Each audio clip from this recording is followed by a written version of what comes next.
Hey everyone, hey chat, and welcome to another developer live stream. Today we are going to be talking about chapter 2 of the Road to Hell event, which I hope you are enjoying right now because it's really fun and it has been really fun, and we are really happy to see all the feedback that you've been providing.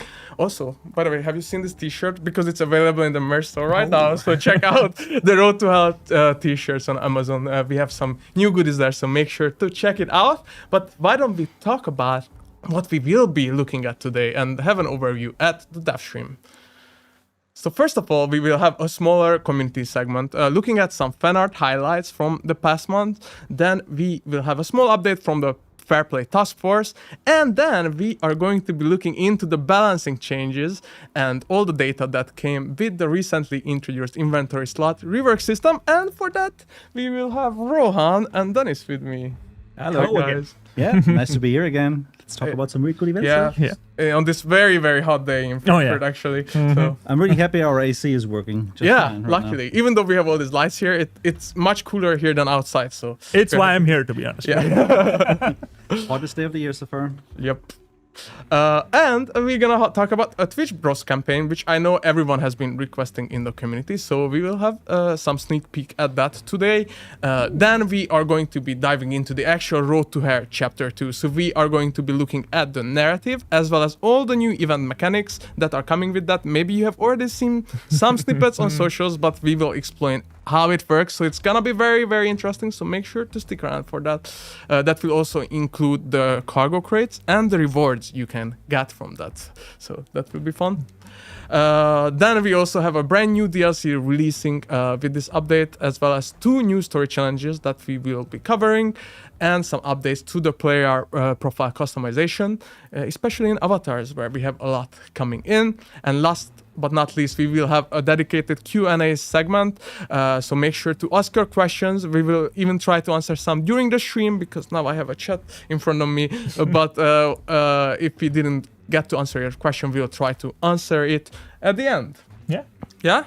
Let's go. And with that being said, let's start off with the community segment and let's look at some fan art.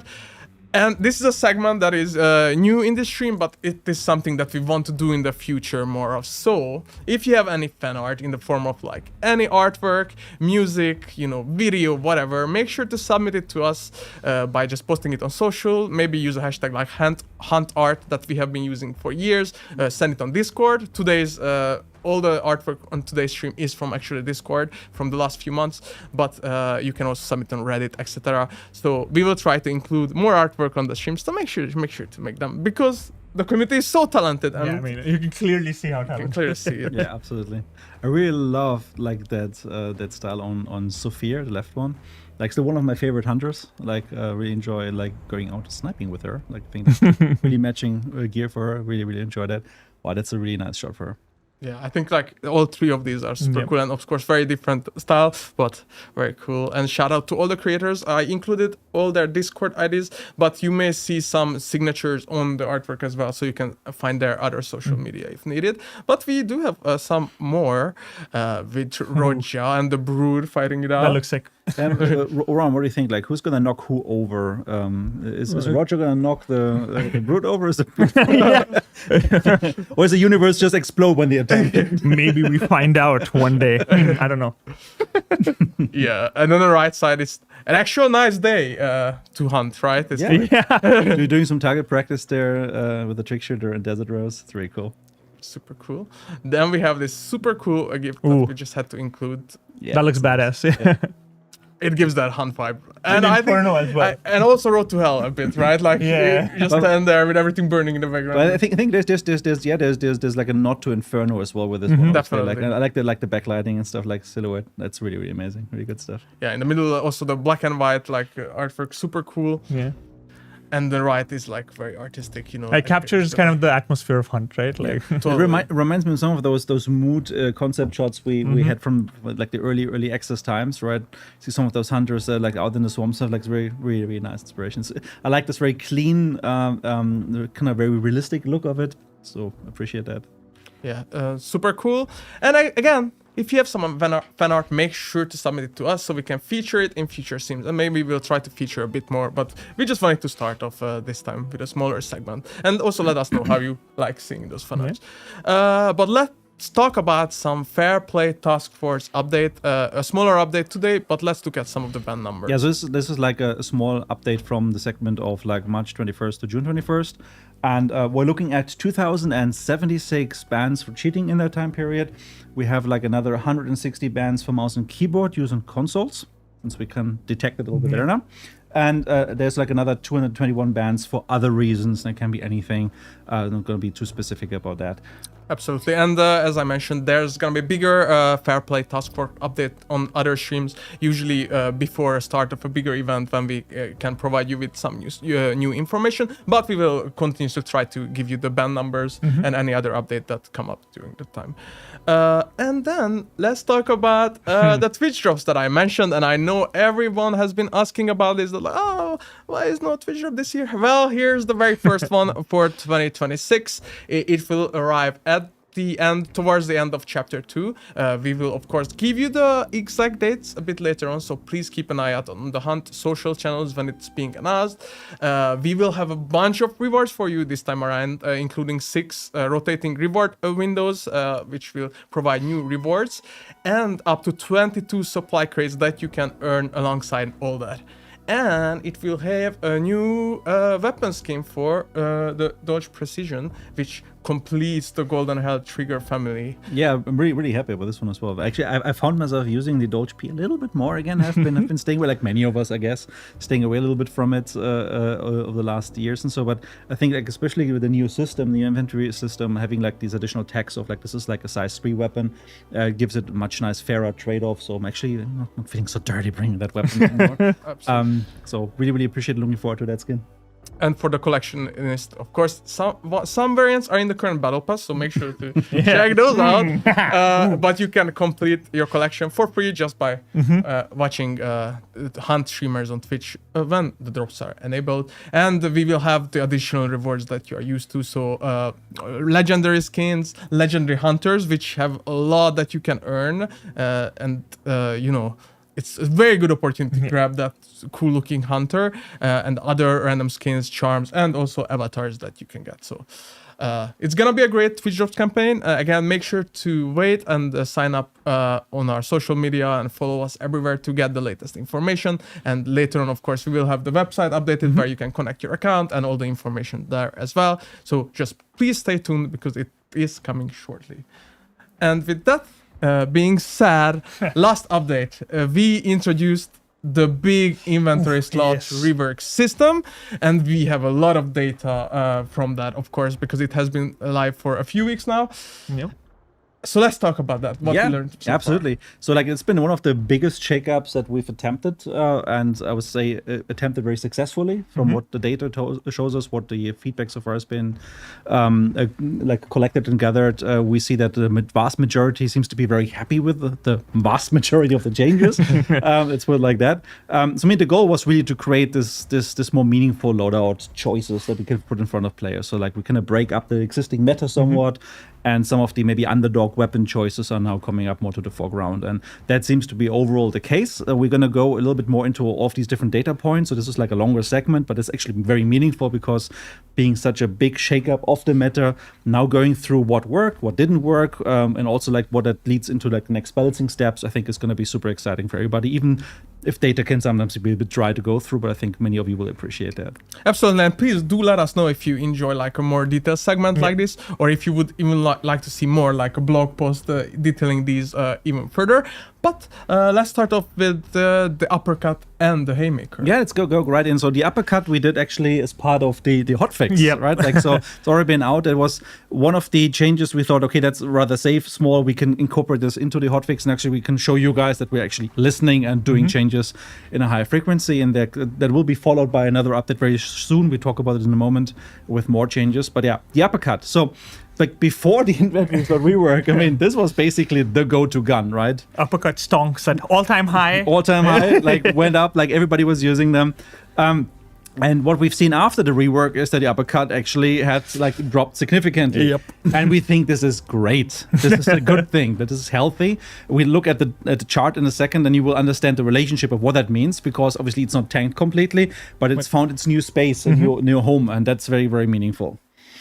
We also want to look together with the Haymaker at this whole topic, because there's been this narrative out there where people assumed, okay, everybody is now bringing the Haymaker and no longer the uppercut. Yeah. And that actually is not the case, which is super encouraging to see, because it means that we don't just have shifted the meta between two weapons, but we actually have reduced the dominance of one weapon and have the usage that it did have in the past now spread across more weapons. Anyways, we'll have a look at that in a second.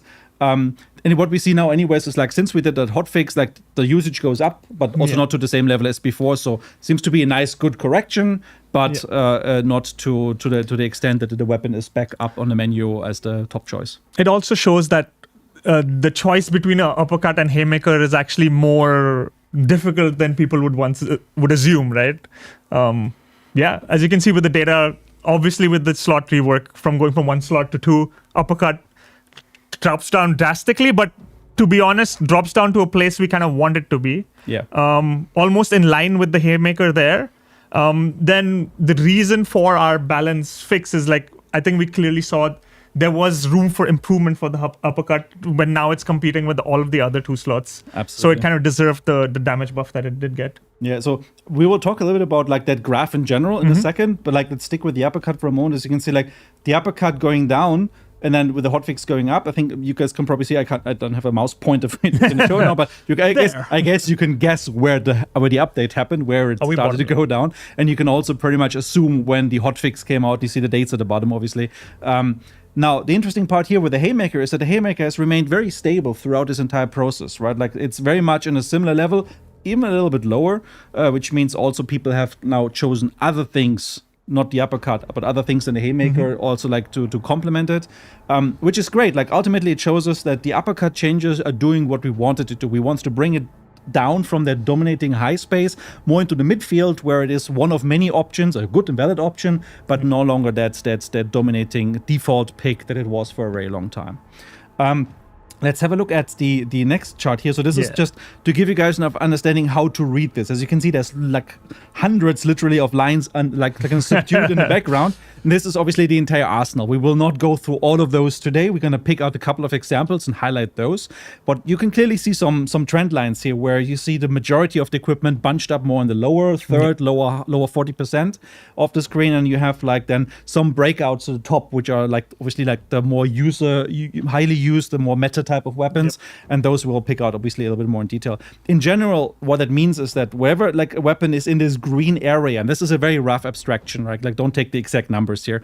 That is usually a healthy place for a weapon, because we feel there's enough diversity, there's enough variance. It means they're competing equally, and people are making choices to choose them and are being used quite frequently. So. And at the moment it goes too much at the bottom, you see it kind of gets like oranges, like it doesn't really hurt that the bayonet variant or sniper scope variant sits at the very bottom there.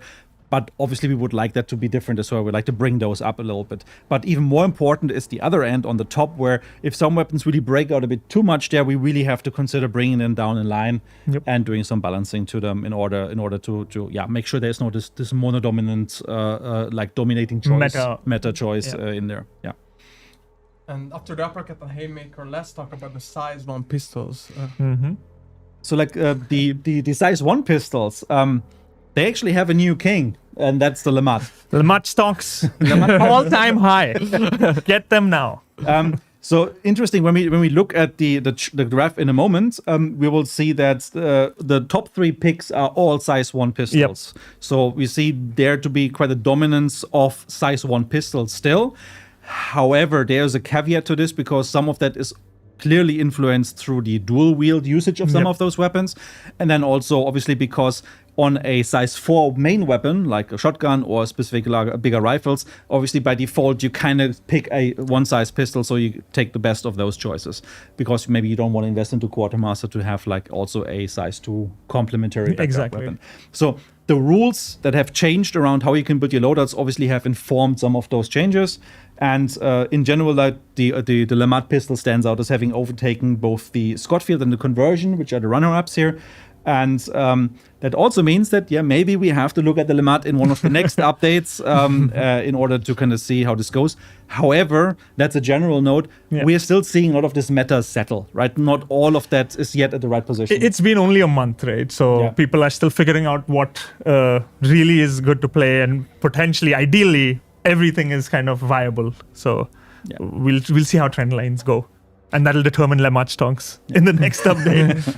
And when we look at the graph now, there's also going to be a look at the 6-star MMI data after that one, just to show you a bit of comparison. Because like in the past, we've had these conversations about like, sure, this weapon doesn't have a high usage. However, in 6 stars, it's everywhere. This is something we also looked at very closely. And while we see some differences here and there, and we're going to use that in a couple of examples down the line here, usually the same trends manifest. They might be overall a bit higher, a bit lower, or maybe a particular weapon might break out of that. But for the most part, we see the same ups or downs regardless of the star rating just across the board.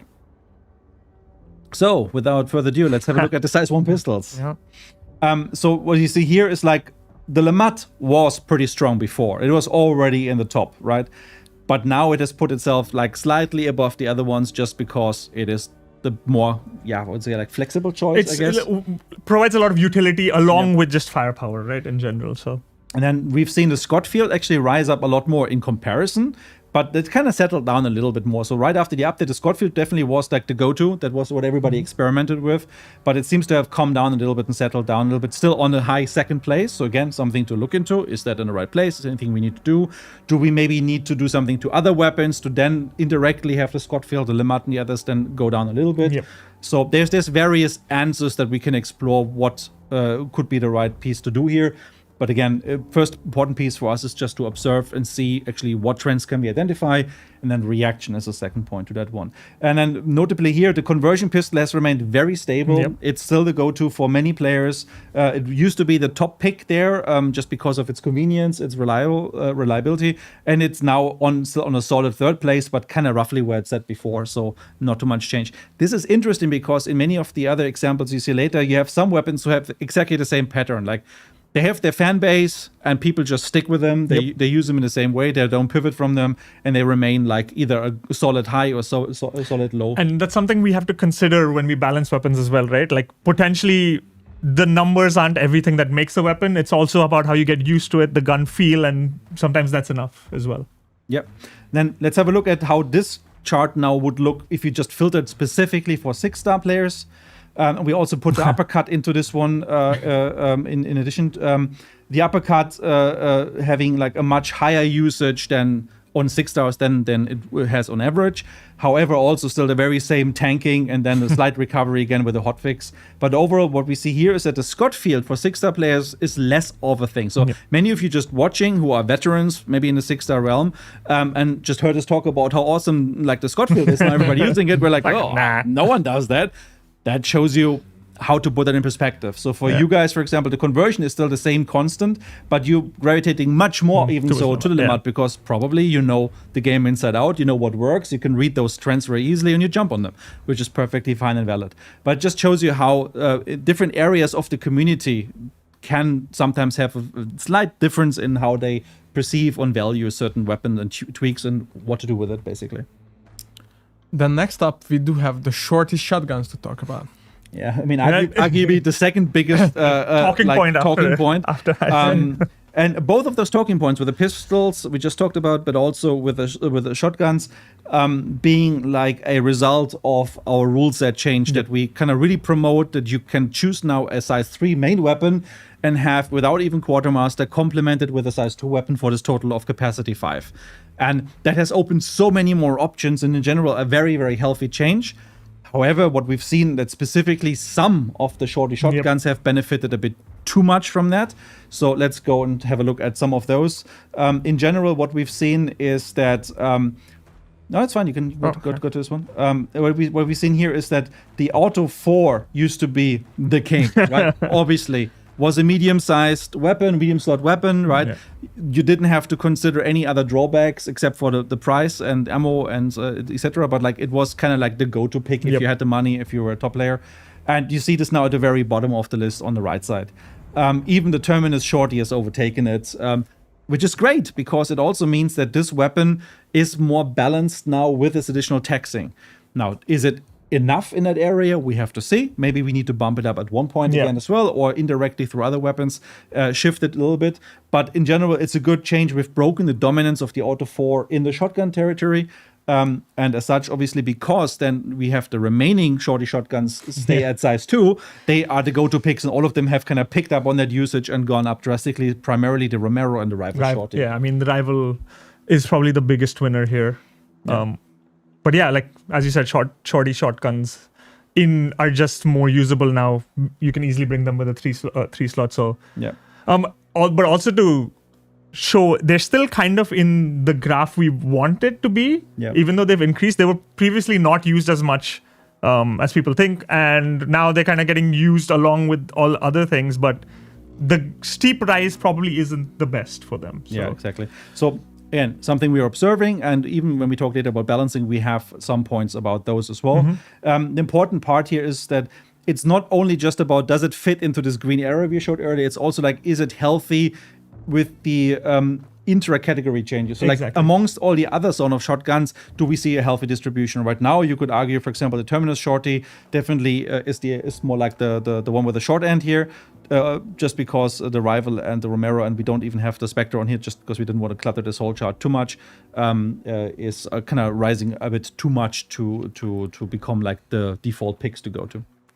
Now, if you take a look at this again with the 6-star data, you see that the Rival goes up even further, right? Like, so everybody's like, okay, I can't take the Auto 4 anymore. I guess the Rival it is. Because I guess as an ambush weapon, you can do the quick follow-up 2 shots, right? Like, it becomes a very reliable choice if you know how to play and use it as a follow-up weapon, like in the fight, for example, and just burst out those 2 shots in quick succession to make sure you down them. What's also interesting to see, though, as we mentioned, we kind of want to also see how this plays out over the next couple of months, because you can see the Rival Shorty had like a steep rise at the start, and now it's kind of trending downwards and probably settling here, but we don't know. It could even go further down a little bit. But exactly.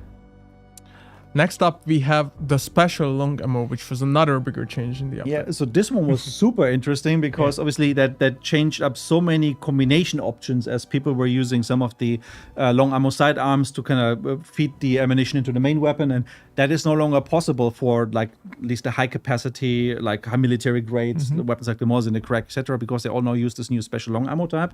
And what we've seen here is that like the dominating 2 weapons have been the Mosin gun and the Crack for a long time in this area. Like, it's been the go-to. Like, it shifted a little bit based on the balancing we did on a per patch update. However, in general, both of those were very, very strong choices. And now, especially the Mosin has dropped significantly down there. While, for example, the Lebel is mostly unaffected. It's one of those examples where like it has its following. It's a smaller amount of the player base that really appreciate and like that weapon, but those who do, they stick with it, and like they still pick it as their choice. Like inventory slot rework. What? No, give me Lebel. Yeah. And the Berthier, like the small, like the smaller cousin of the Lebel, actually increased significantly as well, which is to be expected because it's one of the more powerful choices in size 3. Now, we still believe it is good in size 3, but we have to look a little bit into some of the balancing, which we get back to like in a couple minutes. Yeah, I just wanted to mention that as well, because I see a lot of questions balancing wise in the chat, like, the Springfield, how do you choose it? We will have a balancing segment right after as well, so please just stick. We want to give you context based on data, and then show you some of the decisions we've made for this update. Yeah, the first step of decisions, more to come, obviously. And then, in general, like, again, we also see the 6-star data right after this one, how it changes. So, as you can see here, like, the Mosin, the Crack kind of being very close. If you were to zoom out further on the left side, you would see then the Mosin obviously sitting a bit higher for some time. Then, at one point, the Crack overtaking it. From the time frame we started here with this chart, we kind of see them both roughly in the same area, and they still remain like that. Like, the relationship between these 2 guns is still the same, but overall we saw them go down quite a bit. We saw the Berthier at the same time go up, but even then now it kind of went down a little bit as well. So it's still trying to find its place. It kind of seems to be stable, maybe slight upwards tendency, but also not too unhealthy. It's not that everybody just runs the Berthier. It's just that the Berthier is kind of there where the Mosin was before. However, we still have that Lebel at the very bottom, sitting there grinding it's on, going strong, doing its Lebel thing, and just not minding the other's business. And then we have the 6-star data. Yeah, so with 6 stars, again, we see the meta piece here, the Mosin much higher. Lots of the veterans out there, you guys grew up on the the Mosin, like it's the go-to, and why would you ever change? So in this case, obviously, like there was a reason finally to do that change, which was the shake-up in the inventory slot system, and we also see the Berthier in the same trend line, a little bit higher here than on average, but still. Not too dominating, actually not on the same level as the Berthier, as the Mosin. Exactly. And we see some of the other weapons like the Crack actually fall down below the label here even. So you kind of picked your heroes here, your champions here, and found like some really good combinations with main and secondary weapons. So interesting to see. As you can see, the graphs are not fully stable. The Mosin actually has a slight upwards tendency as well. So let's see, maybe Mosin dominance again soon. But an interesting thing for us to observe and look into. But overall, a very similar picture being painted between 6 stars and the average across all MMR ratings. And absolutely, and shout out to all the label enjoyers in the chat. We see you and we love you. But let's talk about the size 5 weapons now. By the way, there's going to be some label love later in that stream. I can tell you that. All right, so the size 5 weapon. So this is obviously like the poor dudes that have been like left to die somewhere. So there was an important change though, because what we wanted to establish that size 5 is a category for extraordinarily powerful weapons. Yep. Like the weapons that you use as an exception. You don't either because their price also suggests that, but also their power level, etc., or they're hard to use, but can be very rewarding in the right hands if you know recall patterns, if you know how to use the peep sight, or in general like are mindful of how your shots land. You can do some really, really good things with those guns, but they're not for everyone. The first step really was to establish like these as a size 5 category. However, many of them are underdogs, even more so than they were before. So one of the pieces that we're looking into for future updates also is like, do some of them need a bit more love? Yep. We did some initial changes. I think like we had like the 50% extra ammo capacity increase for the Nitro. Yep. Just to set them up a little bit stronger, knowing that you can't bring like the same backup weapons as maybe before. But still, it's an important piece here. The Auto 5 actually saw the biggest drop. I mean, it was the most pick out of them already, right? So yeah, in general, numbers are low, have been low before, are low now. So we take it with a grain of salt here, but it's definitely something that was important for us to establish. And now, from there on, we can now take balancing steps to actually make them really feel like a valuable choice with that cost in 5 slots. Yeah, exactly. So you can see here like Nitro after, but also the Maynard Sniper Silencer being like another one that drops quite a bit. Like, it's a bit hard to see maybe, but like you can see it right under the Auto 5. Yeah, they're on the kind of left side. equal with Auto 5 and Maynard are kind of equal, and then they both drop around to the same level as the others as well. Exactly. So at the moment, like we're not yet happy with After Nitro, like specifically, we're not to bump them up a little bit more. We don't know yet how and when that will happen, but it's on our radar at least. And the Maynard Sniper Silencer, we're actually kind of happy where it is at the moment. Whether it needs another buff is to be seen, but at the moment we think it, being the only silent sniper rifle has its own niche that you can use, so we don't necessarily feel like it needs a change. But the Auto 5 actually was very good because it was also dominating the large slot shotguns quite a bit, so it going down is not a bad thing because it means there's room for the other shotguns to grow and take that space in. Yeah, and same picture here with 6 stars, everything a bit closer. You saw like these weapons again, like because you know how to use them, there's a higher usage across the board amongst veterans, but still similar trend line about them going down and being less of a pick choice right now because either you found something better or because you're struggling to play them at the moment. Maybe Derringer as a backup without Quartermaster is a bit harsh for you guys. I like it though. Yeah. It's interesting, right? Yeah. So you said you like it. I know you really like bows. So why don't we talk about the hunting bows and crossbows? Oh, what a second. All right. So yeah, hunting bows, crossbows, like the primitive weapons. In general, like the biggest thing here was that the hand crossbow usage dropped the most. And when we say the most, also it didn't tank. It just dropped most significantly. And of course, that is very clearly because of the Dragon Bolts. Yep. I mean, yeah, it clearly showed us that the main ammo used with it was the Dragon Bolt. But yeah, what we want to achieve with the hand crossbow is to make all the ammo types useful and equal. So probably need to look at maybe bumping up the other ammo. We already did with the update to add the damage to the normal bolts. Yeah. But maybe there's scope for other things there as well. What we see in the graph, but only in a moment, you kind of see like it still is in a good spot though. So Yeah. basically those who just use it just for the Dragon Ball, like they might have abandoned ship on it a little bit. But there's still a huge following of the hand crossbow in general for its tactical versatility, how you call it, like being versatile. And with the choke bolts, the poison bolts, etc. The utility. Giving you nice utility. Yeah. And on the bow, obviously also a drop in usage, but to be fair, rather small. So the bow went to become a size 3 weapon, so obviously much more of a taxing choice. You need either quartermaster for another equal size 3, or you need to pair it with just a weaker weapon. Yeah. Now, that means in general, though, that you guys feel that the bow is still very much powerful enough, even in this new role. And that makes us very happy, because it is still a good and fun weapon to use, but it feels just a little bit more fairly placed in the arsenal with additional cost. Even if that meant cutting out some of the combination options, like, for example, if you pick a size 4 main weapon, you can't bring the bow anymore. And we think that is fair, even though, there's a bit of a tier drop also with us for this one, because some of the loaders were fun. But there's new things to explore, and the bow on its own really can stand on its own ground and be a nice complementary mid-range or mid-power level choice together with some of the other secondaries. So let's have a look at the graph. So you can see here, hunting bow, it did see this initial drop. It's been recovering just a little bit there, finding a very strong pace. Again, maybe even too strong still, as you can see. Like it kind of breaks out still to the top. In this particular view here, it's I think the 5th or 6th most. There's a couple of like darker subdued lines there. Choice. So it is still very much powerful, very much used a lot. Even with losing access to the frag arrows, obviously continue losing access to the frag arrows being scarce. And in general, like going up a slice, exactly, like having a harder tax on the combination options. With the hand crossbow, again, as you can see, there's a significant drop. Yes, roughly I would say half, maybe a little bit more than half of usage left. But again, still very much in a strong and a healthy space. We're very happy actually with the hand crossbow, even if it cuts out like the usage that people really appreciated, being able to use the Dragon Bolts there. But even without it, it still has its room, and we're quite happy about this in general. The crossbow even went up in usage a little bit.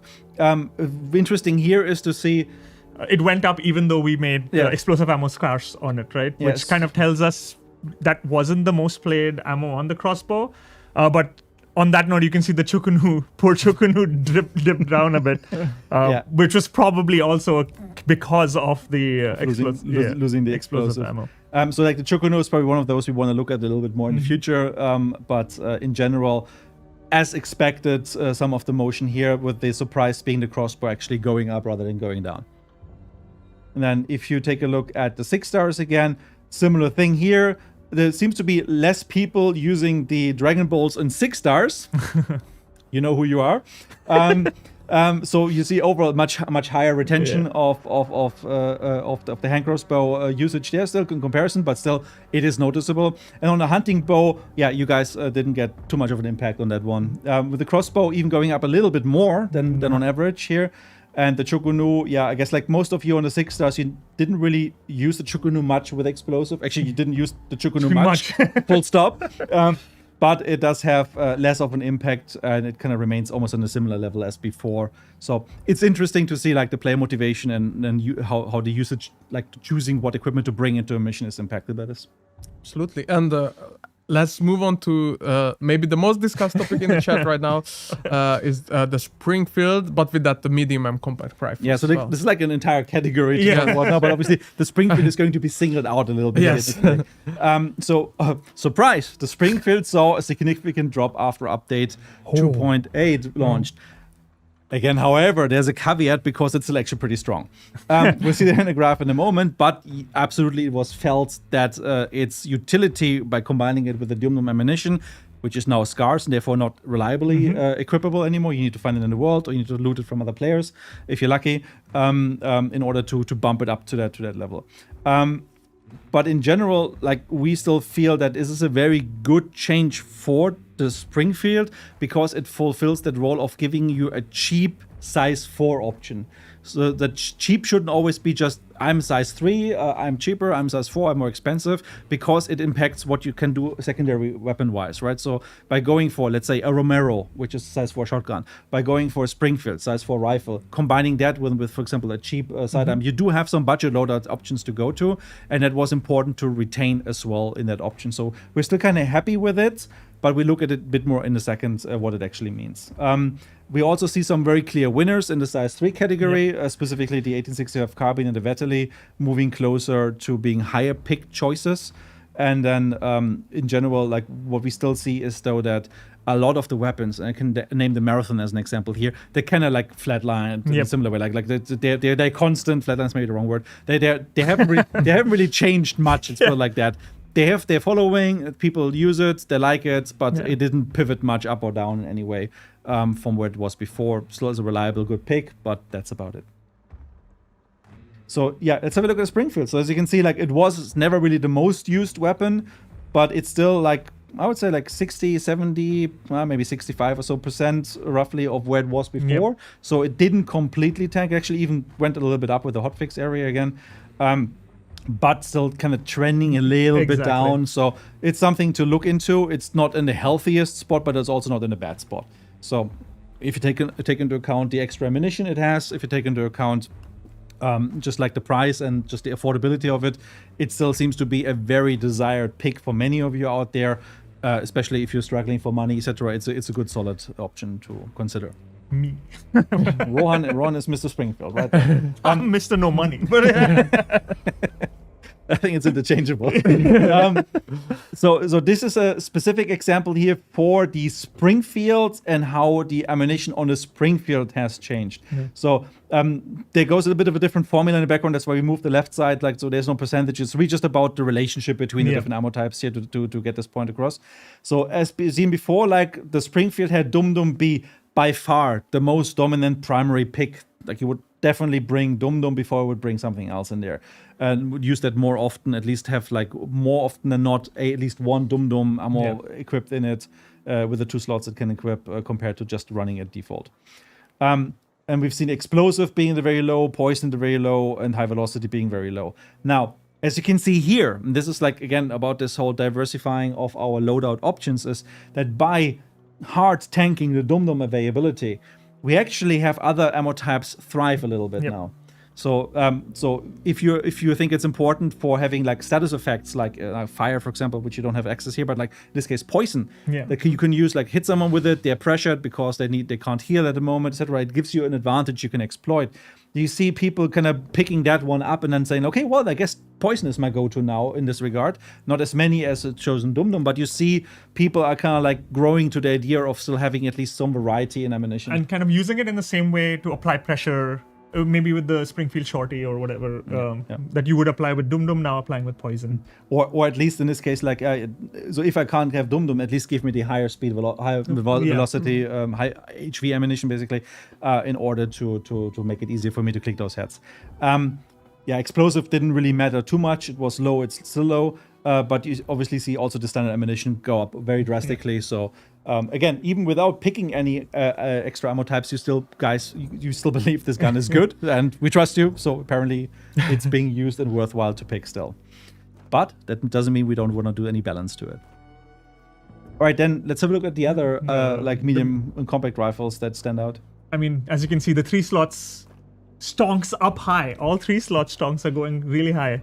So the 1865 and the Vetterli, obviously clear winners from the ISR, but also landing and steadying at a good place that we want, competing with the other 4 slots like the Centennial, and essentially are in that green zone we showed you earlier, where we kind of want all our weapons to almost push towards. Yeah, yes, you definitely see a lot more of those, but we think this is a good thing because we didn't see enough of them before. The Frontier is a good example as well of a weapon that kind of remained a bit stable, but is actually seen like some steady increase. So it seems to be growing in different versions. Seems to be growing on you guys. Be that as the marksman, maybe as the silencer version, just as a complementary, either like second size 3 weapon, or maybe having that one as a primary and then bringing one of those easy accessible, like either Sono shotguns, dual wield, stock pistols, whatever it is, bomb launcher, backup weapons in your loadout.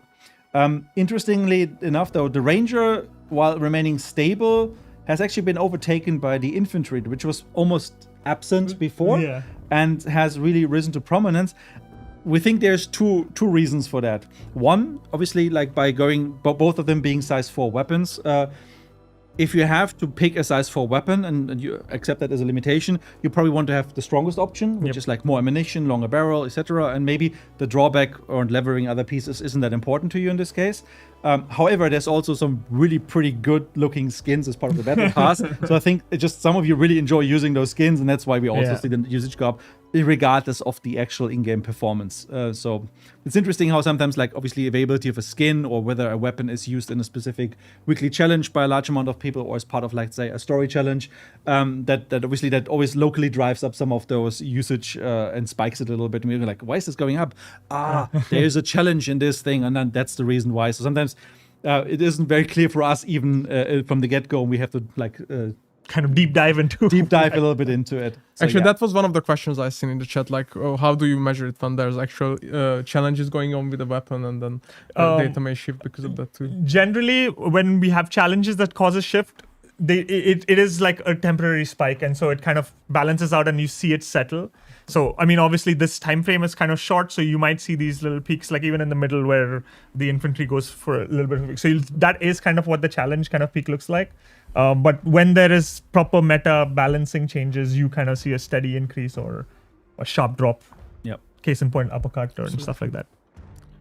Let's talk about the new weapon, the 1890 cavalry that arrived with this update as well. So this is also very interesting. Let's quickly go back in thought, like, to the discussion we had earlier in the beginning, actually, about the uppercut and the haymaker, where people looked at the stats like, oh, you know, like the uppercut really doesn't have the edge with the stats, and everybody probably should be using haymaker because you get the shotgun on top. You have even more ammunition in your drum. Extra ammunition is great. It's like, why would you ever bring the uppercut? And clearly the data showed people still do. Yeah, very much so. Still, actually, right now more than the haymaker. And that's a similar discussion point here that we see for the 1890 cavalry, where on paper the weapon might not look that special. It doesn't, like, okay, well, it's another single shot, hey, long ammo, sure. But there seems to be something that has changed also with our balancing now, giving us these additional options to say the size of a weapon matters more, that can create so much more appeal and interest for a specific weapon. And we see exactly this here with the 1890 cavalry, where being kind of underwhelming on the stat side is actually growing to become a favorite weapon and a very strong pick, especially obviously as it's a size 3 weapon, and you can combine it very nicely. I mean, kudos also to, like, the sound of the weapon. Just it's amazing. The whole feel. The sights are good. The sights are good. Yeah. So it is just very satisfying to use. And that's something you don't necessarily always see reflected in the stats and the raw stats, like the damage handling, etc. But do certainly sway people over to use some weapons more than others. But obviously, some of this is also due to it is the new weapon in the update, right? Yeah. So we kind of predicted it will be used a lot. So it'll be interesting to see where it finally settles once everyone. It's also the first weapon in a long while, to be fair. So obviously people are experimenting and trying that out for that reason. But in general, what we see here is, like, and I hope you guys can see it because we didn't have very so blue. Much, we didn't have so much control about the colors, but you definitely see it start pretty strong already in the midfield. So people really like it. That is, like, without it being unlocked by many people yet. And over the first couple of days, as the unlock rate increases and you kind of move through the battle pass and eventually get access to this weapon, you see it actually going up really, really high and up to like the top 10 used weapons for sure. And it still remains up there. Like, there's a slight trend downwards, maybe some fatigue setting in, people have tried it out, etc. But also in general, like, still remaining on that high. So interesting for us to kind of see how this weapon will move over the next weeks and months. If it stabilizes there, if it's maybe too strong even, who would have thought that? Or if through additional balancing, maybe other options will kind of like nudge it down, push it more into this midfield. But in general, we are very happy with this. It's a very healthy start. And I think many people didn't have the gun on their radar as being like such an interesting, widely used pick in the end. Yeah, I think the 3 slots really make it shine, and that gives us a lot of space for many more guns in the future as well. Yep, very encouraging. Of course, with the previous update, we also made some changes to tools and consumables. So let's take a look at the tools. Yeah, so this is going to be just a quicker overview here. What we've done is we nerfed the flare pistol. We took away some of its extra ammunition because we felt it was too dominant, too prominent, and clearly the usage has reduced. Now, again, the healthy part is that fuses have actually increased drastically. And are now picked more than a flare pistol and even more than a Derringer penny shot. That's actually interesting to see. I think it also has a very nice effect on the burning meta in general, because you can't just ignite people so reliably over longer distances. I mean, yeah, you could go for pitcher and do things, but like by default, like you're more limited, but you have more throw attempts because you carry more fuses than flare pistol shots. But it's an interesting dynamic, and it's what we hope for. We also saw the Derringer penny shot usage decrease with a minor nerf. So it was kind of like the Swiss Army knife of tools, right, where it was easy against doors, great against the emulators up front, so you didn't even need to bring a knuckle knife if you had it. For those 2-3 maybe emulators that might be struggling, you might be struggling with. So in general, like that utility that we took away a little bit from the Derringer penny shot, how well it worked against a bigger monster, etc., it still remains a very strong pick, but it is actually chipped off a little bit of its usage that, to the benefit of other tools, are now seeing like a slight increase. So we think like that's a healthy trend. We're not fully there yet. I think we can do more to have some of the lesser used tools still shine more, and we still have to look at some of the melee tools, especially the throwable ones, down the line as well, like if they land at the right spot. But that's for the future for us, not for the immediate balancing, but something that's definitely on our radar. So as you can see here, I mean, before you talk about the ones named here, you can see like there's one very much at the top. I guess everybody might guess which tool that could be. And then also the second one underneath, I guess many people could also kind of guess what that could be.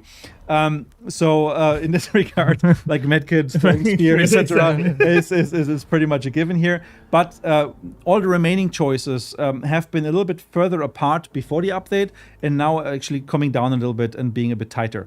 Now, the interesting piece here is that you have to consider the tools also together with the consumables. And by just giving you guys this option out to say, like, you know what, actually, more consumables is more what I want. I want tarot cards, I want shots, I want explosives. And actually, instead of leaving an empty spot there or so in the previous tool category, I can just say, okay, well, let's take a tool less, and instead bring this is great, this is fine. They don't need to be on the same level. We don't need a 50-50 split between tools and consumables. What's important is that you guys feel you can express your playstyle better. You can bring the things that matter for you, and you have a control about your loadouts. And we think that is the case here, while we see an intra-tool balance improvement, taking some of the dominant pieces a bit further down. That's great, but overall, like, it seems that consumables are benefiting more than tools for the change, and we think that's absolutely fine and okay. We keep on observing that. We have the 6-star data. Oh yeah, the 6-star data. Yeah, same trend line really. But you can see like there's some choices that are a bit closer, like some of the big good picks. They just went up in usage, right? So they're closer to, assumably, the throwing spear here. And yeah, I mean, 6-star players also still know that it's good to bring a medkit. So there's no more to add. Yeah, no one's dropping the medkit after the ISR still. So. Surprise. So now that we looked at a lot of the data, what are our key takeaways from this so far? Yeah, so I think the general piece here is that the system change in general worked. We see a lot more shifting in the meta. We see a lot more underdogs coming up from being more like niche weapons, niche equipment. We see some of the dominating pieces now dropping at least into the midfield, not necessarily seeing hard nerfs, but at least enough that they make room for other choices. And that's really been the goal of this whole system, is like diversify the loadouts, get more different guns out there. You might anecdotally have come across this as well, like if you think about it, like seeing how many weapons were on the ground after a fight, you see things you haven't seen in a long time now, which is great. Like in general, we are very happy with this one. There's still some pieces that we need to go and balance further. We talk about this in a second. But in general, this has been a very successful rollout, and we are very happy with the results, and also very much appreciate all the feedback you guys have put forward, helping us kind of like put not only the data side, but also like your sentiment, your feelings about this in perspective. Because very often, as we established with the stats on the uppercut, for example, with the Haymaker, it's also about emotion and not just about pure data.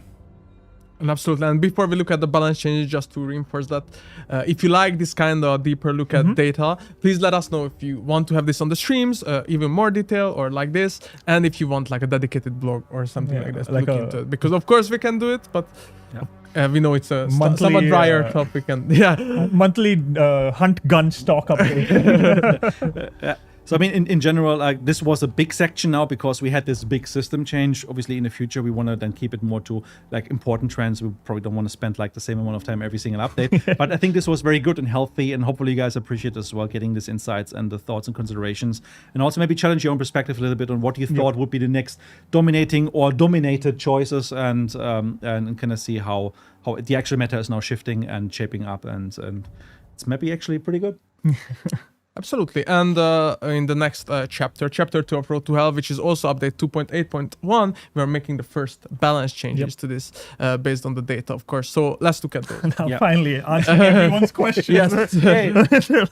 So this is a very small, limited amount of changes. We didn't want to do anything that was risky because there was obviously time pressure to kind of build this update based on the feedback of the first couple of weeks. So this is very much hot press, right? Yeah. And anything that is a bit more complex when you talk about actually balancing like shooting behavior, etc., like recoil, handling of weapons, that is something for the future. We wouldn't wanted to touch that one here. So we're looking mostly about smaller changes, like doing something with ammunition, doing something with damage, doing something with price in some cases. And as a first immediate follow-up step, and then also observe if maybe these changes are doing what we want them to do, or if you need to do more in the next bigger updates. So what are we looking at the moment? The first thing is that we have been looking at the shotgun reserve ammunition as a big piece here.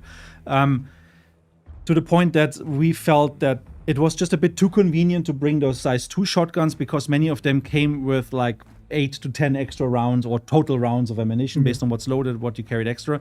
And for most matches, it's pretty good. And the difference to, let's say, a size 4 shotgun or the previous large slot shotguns wasn't that big.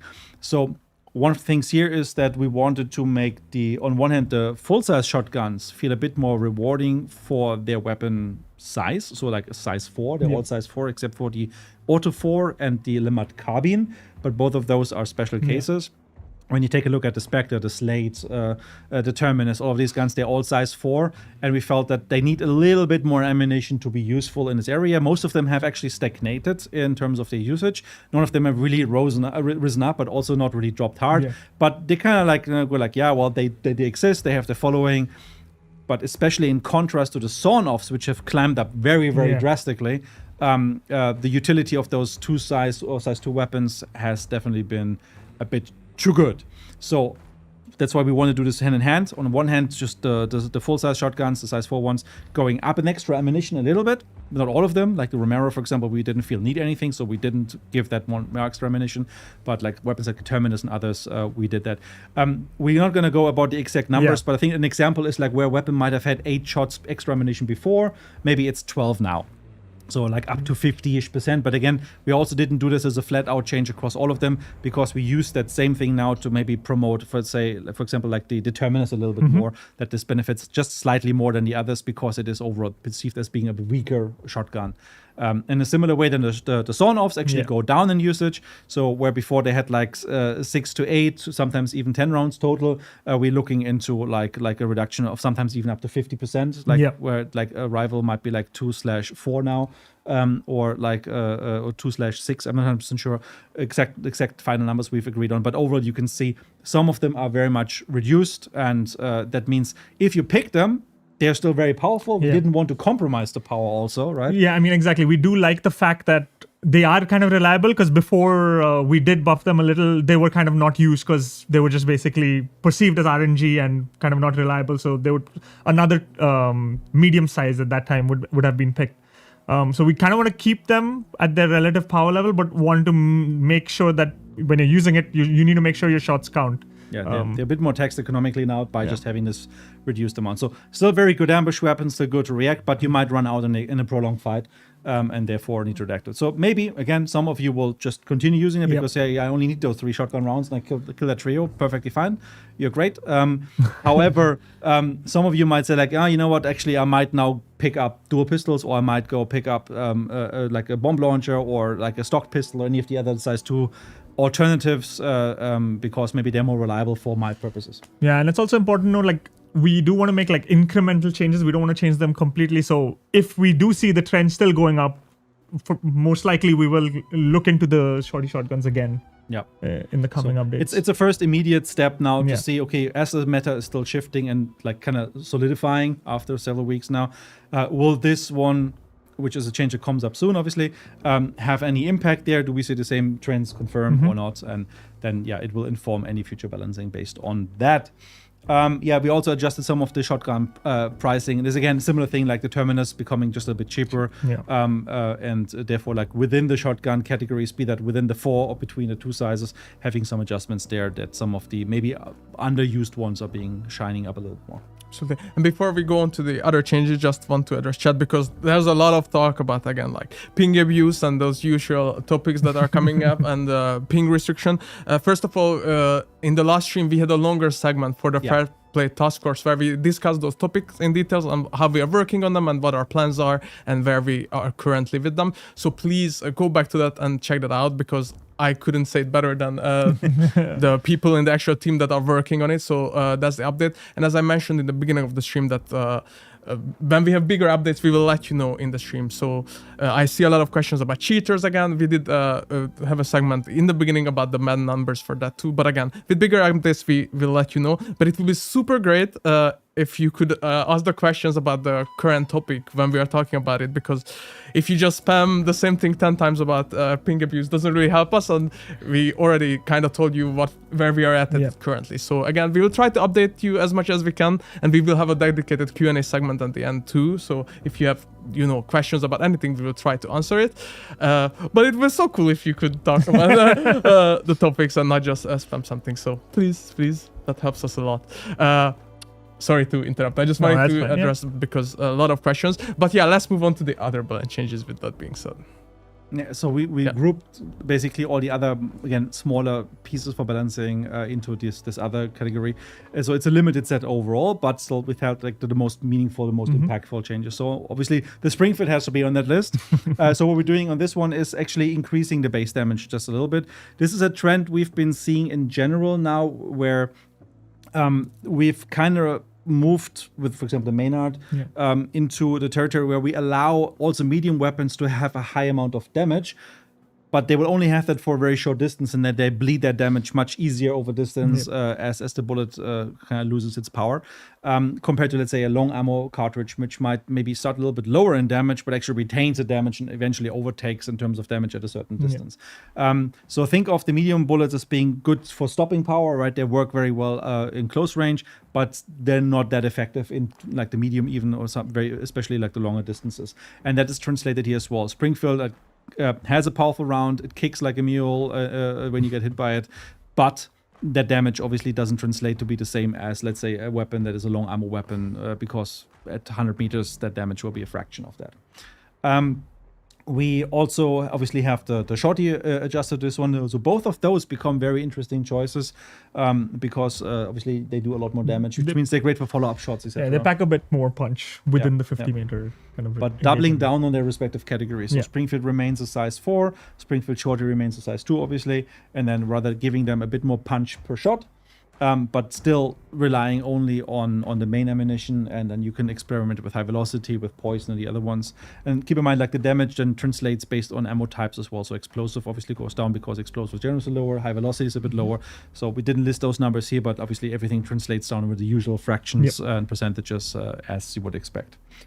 We also went to the Berthier and looked at that one a little bit more. So the Berthier received a lot of buffs, I think 2 updates ago, roughly, before we introduced the new system, because at that time also it needed to compete against, like the Crack, against the Mosin, against the other weapons, being like large slot weapons. This has changed. We've already reduced the ammunition on the Berthier, but in hindsight, we probably should have also reduced the damage. Like just relying on the ammunition seems to not have been enough because it's such a good pick at the moment in size 3. So this is another attempt for just like nudging it down just a little bit compared to, let's say, some of the other size 3 weapons. So like, what does it mean for the new 1890 cavalry? What does it mean for the Oberus match? And other weapons that it competes up directly. So we think this is a much better spot now. That means also, like, if you don't hit someone up close, but actually let the shot travel, at one point you might be below 125, right? So all of these knock-on effects, the veterans know exactly what that all means and translates to in practice for kill shots and reliability. But we think was an important step to kind of see it. And we still want the Berthier to remain strong and be a strong choice, because with just 3 shots also and all the drawbacks it has about trades, etc., it still has handicaps around it. Obviously, a veteran can maybe work around those better than someone else, but still, it is something that we feel belongs in size 3, and we're going to nudge it further if needed to make sure it actually fits in size 3. Last weapon piece here is the Nitro Express. So this has been something that you guys been asking about for a long time, but we couldn't really do just because of the power level. But we feel now we are ready to do this. Because of the size 5 categorization we can now, or did apply it for the Nitro Express. So the Nitro is once again more reliable to use at a distance, because it doesn't have the random deviation, which is like kind of a micro spread that we added to the projectiles, primarily for the Derringer, but also for slugs. So basically, like non-stabilized rounds, kind of use this kind of to make sure that you don't snipe with them so much, because they're just not really stabilized in flight. For the Nitro, it was more of a balancing rather than a realistic reason for it. But we felt that was needed at the time. But now we can wind it back. So now, have fun using those peep sights again to actually kill people up in towers if you can. It's definitely more easier to score headshots over distance. And then the last thing, Shadow Leap. That's more of a consistency piece. We just introduced the interaction timer from 4 to 3 seconds, so you just should be able to just leap a little bit faster than you can do right now, and hopefully you get a bit more utility. It's just more of a minor change. We've seen that Shadow Leap has been going down in usage quite a bit, and anecdotally, very often you see people say like, "What's in a tower? It's a trade." It's a scarcity. It's Shadow Leap. So we want to give a bit of Shadow Leap love here, but there might be more that we want to do or need to do to this trade. But that was the first step that was easy to do, and we wanted to get a part of this. Absolutely. And that closes our balancing changing segment for this update. And we are gonna talk about what is new in the update. So all the new stuff coming up in Road to Hell Chapter 2. But before that, let's take a look at the trailer. Sir, the balloon is taking too long to fill. We need to open more gas valves. I'll fetch the cargo crates. Cover me, sir. Once our men have these supplies, they might dream up a better way to fight these monsters. It's nearly ready.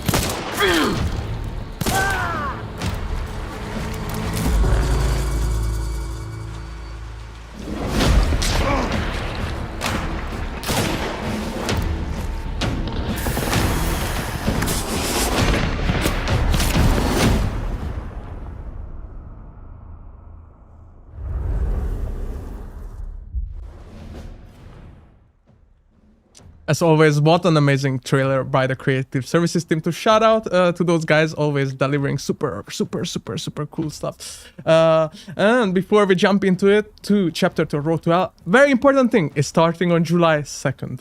So next week, you don't have to wait too much, and there's gonna be a bunch of exciting stuff in there and some new narrative pieces as well. So for that, we have Devon joining us today to talk us over that. How are you today? Hi. I'm good. Yeah, I was so happy to be invited. So thank you for having me. Yeah, and I know you have super cool insights into like development and other real fun facts as well. So make sure to stick around because it's gonna be a lot of fun.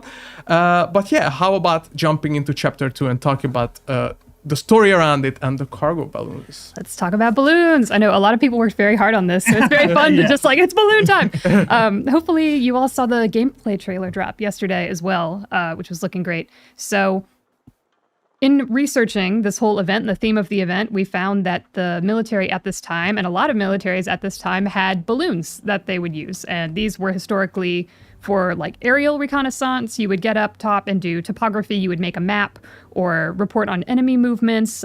Sometimes like give instructions for fire down below. So my favorite fun fact in learning about the military balloons is that they used to be painted bright colors for intimidation. That was the purpose. And I just crack up every time I think of like some guys in the 1800s, this like hot pink balloon. And they're like, run away! Oh no!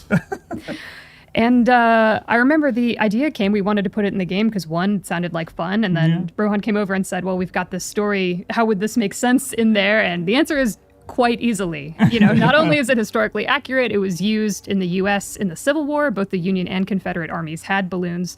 The Union had a whole balloon corps that they then disbanded afterwards. But it's also, it makes sense. The 26th Regiment gets to this area. A lot of it's very wild. People haven't been here for a long time. There's grunts attacking them. There's other hunters who are entrenched here attacking them who don't want them involved. Like, supply routes overland are just a non-starter. So they think that they'll go by air. And they procure a balloon. It is... Maybe they stole it. Maybe it's Desolation's delegate. He has come up. I think Nicolette mentioned him in the last stream. Formerly the Statesman, if you remember him.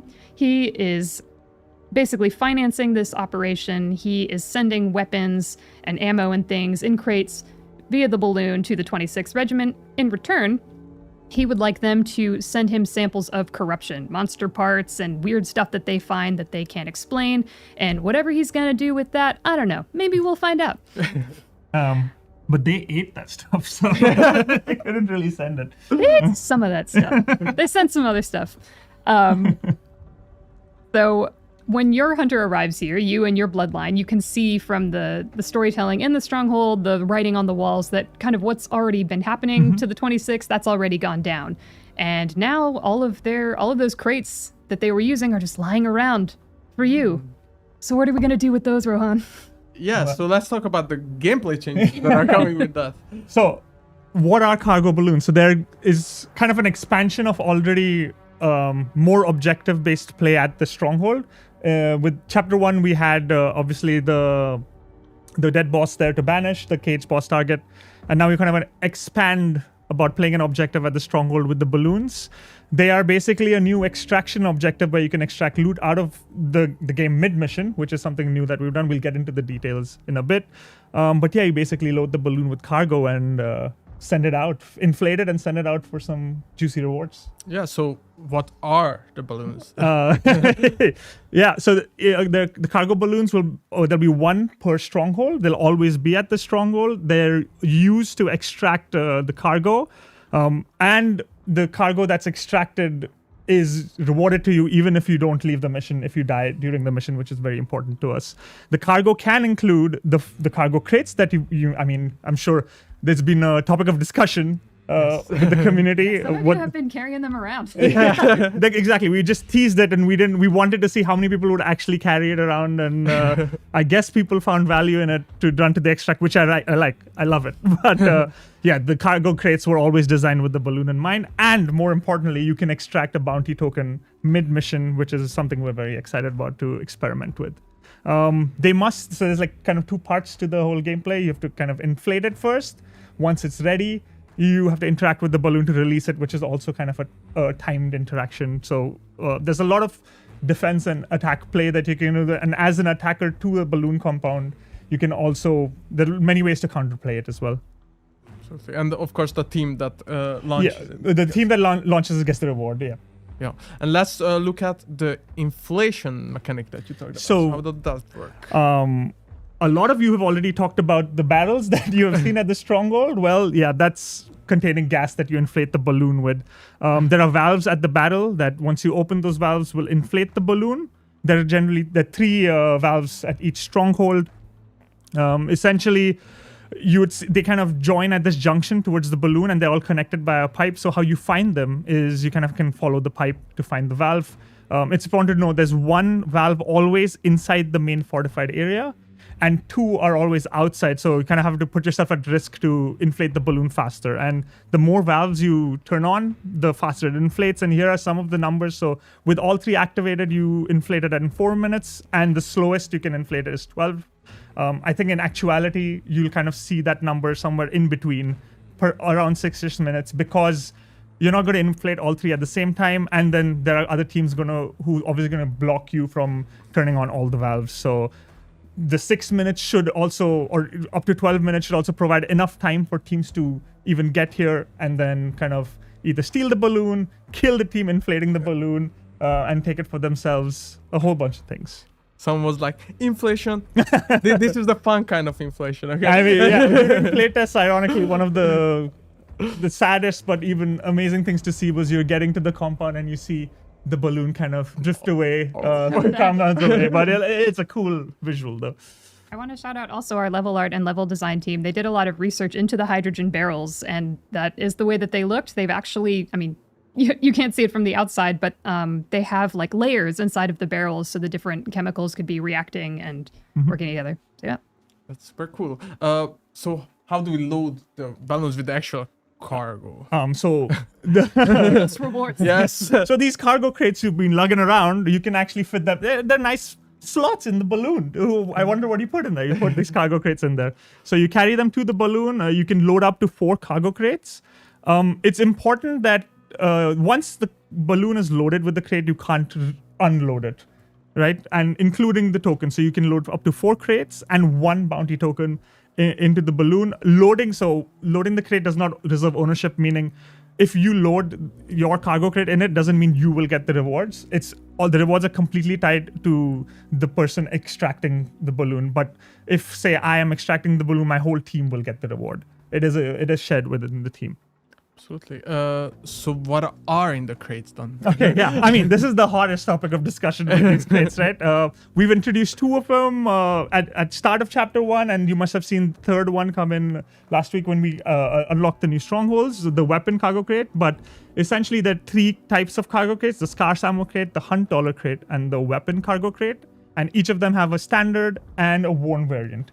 I can go into a bit more detail now because we were just teasing it, but the scarce ammo crate, the worn scarce ammo crate gives 1 random instance of a scarce ammo type for a gun. And the pristine, the standard version gives 2 of a specific type, and you will see it in the interactions. Like some of you have seen when carrying the cargo crate that says, pick up scarce ammo crate, in parentheses, dum-dum/shredder ammo. And so you kind of know which one you're going to get out. And that's what makes it a little bit more valuable. The hunt dollars, the worn hunt dollars give around 100 hunt dollars, and the standard one gives 250. And for the weapon, the new cargo crate, the worn weapon crate gives a pistol, a shotgun, and a rifle. It's important to know these will be not contraband, so you can sell them also once you exit out. And the standard one gives a scarce weapon, and it will be specified with scarce weapon. So if you walk up to the crate, you'll see it say, pick up scarce ammo crate, scarce weapon crate, and it says shredder in parentheses. Another thing I want to clarify, we had 3 cargo crates show up at the strongholds at chapter 1. That's because we were teasing them. There are going to be way more now with the balloon, and the idea is there's going to be like 12-ish supposedly, but the idea we want to do is we want you to explore around the stronghold because it could be in the trenches, into the tent area, and we want it to be a choice of what you load in. So you kind of either you take the risk of taking the worn hunt dollar crate that's right in front of you next to the balloon, or you venture out, possibly putting yourself at risk to gain a a scarce ammo crate. Actually, on the $100 side, a lot of people were like, before we mentioned the balloons, even like, oh, it's too low. So now, of course, you can put more. You can put up to 4. So the balancing was always, we didn't want it to inflate too much, knowing that you can always extract 4 out. So we've kind of tamed that. And it also adds a layer of choice because you could find these ones that you maybe not value that much, but there's the hope to find the other ones that you do value and kind of go around the stronghold. So how do players play around this new objective kind of in the game? So essentially all the valves you'll see, they work like crankgate wheels, right? So if you damage them, they'll turn the valves off. You can turn the valve back on by interacting with it, but obviously that you have to put yourself at risk, come out to the valve to turn it back on. It kind of slows down the inflation and then gives other teams time to come and maybe launch an attack or even sneakily launch the balloon by stealing it, which I've done in a couple of playtests, and it feels really good, right? And since you keep the rewards after you die, you can also try and do a Hail Mary pray. Two of your teammates are down. They're probably fighting another team. You kind of just run in, sit, and launch the balloon when it's ready. The launch interaction is also around 8 seconds long, so it is a commitment. So while someone is trying to launch, you can also like throw in a dynamite, kill him. Yeah. Yeah, it's super fun. And why don't we actually also look at it while talking about it, so you guys can also see it on the screen how it exactly works in action too. The balloon. Here you can see the junction I was talking about with the pipes. So it kind of leads you to the valves.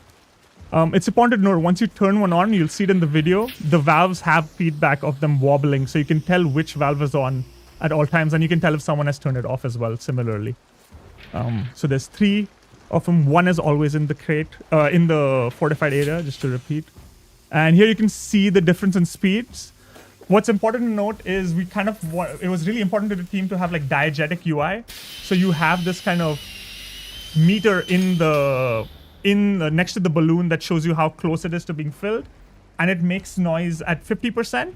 And at 100%, you'll kind of see obviously the balloon filled, but also kind of particle effects come out. And it's very clear that the balloon is ready for launch. Someone asked if you can turn them on with poltergeist. No. That was balance. I was going to say it's a balancing issue. It gets really trolly if you sit with the beetle and poltergeist away there. It was considered. As you can see, this is the feedback for it being filled and how the balloon looks. Yeah, as we look up that big XXVI, the Roman numeral 26, I guess just a behind-the-scenes fun fact is that all the military balloons had names because they were vessels, like ships. You had to name your vessel. And so we got really excited about naming the balloon. We had decided on Renegade. But then we found in art tests, and this is the perfect example of like, no matter how perfectly you plan something, what it is in the game is going to be different sometimes. In the art tests, That's me. Us losing in real time. Yeah, we found that it didn't look as good. Renegade just printed on the edge of the balloon. It was too long and it wrapped around, so we thought let's do something shorter like Star or Rogue. Those could have worked, but nothing looked as intimidating with the dark colors and the kind of like scrawled on numerals. So yeah, we just kept it the way it is now. It looks sick though. So. It looks good. And I think it's going to be a really fun addition. Oh man, we're super excited. I mean, I think like even during playtest, we had some of our best hunt fights around just because of the spread of objectives and stuff in terms of finding the valves, etc. So. And I also feel like it's such a big game changer change. Yeah. Like something we never really had, even anything similar in the game so far. So I was so excited to reveal it. Yeah, extracting bounty in the middle of a match and then probably going to another bounty without the downside of having a giant marker on you as well. So it's gonna be crazy. And just to say it again, it is coming on the 2nd of July, so next week, because people are like, oh my god, when is it coming? Yeah, just a second. So it's gonna be really cool, but we do have some other things in the update as well. So we have some new story challenges introduced in there, 2 of them actually. So let's talk about those first. Yeah, Chapter 2 will have 2 new story challenges. One is free and one is premium. So the free story challenge is called The Regiment's Last Stand. And this does something that we're really excited about.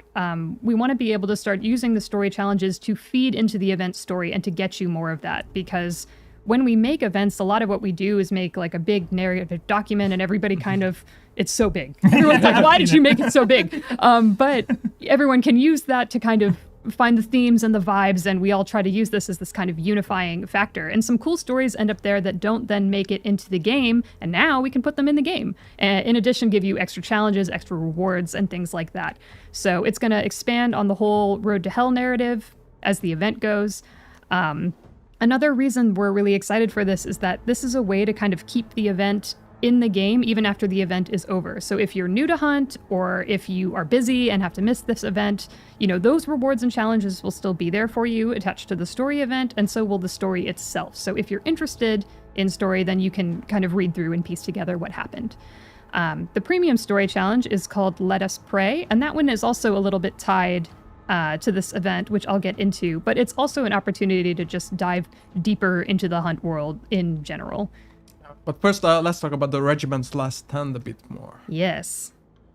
So this one follows some hunters you may be familiar Hell with. Yeah, Ambrose is My back. guy, Ambrose.